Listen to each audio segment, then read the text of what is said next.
regalo ni Teo. Bakit Venom pinili mo? Ha? Malaki nga yun eh.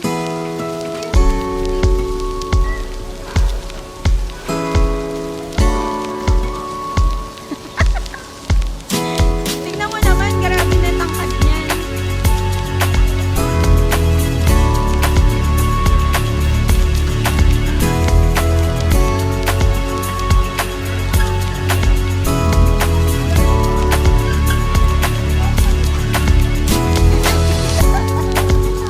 Nagtago. Kaya nga.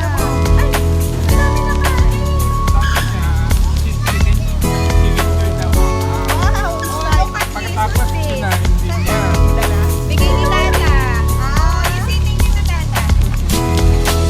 Wow. Tayo ang ano nangyari? Sa immigration? May kapareho ka? Spider-Man.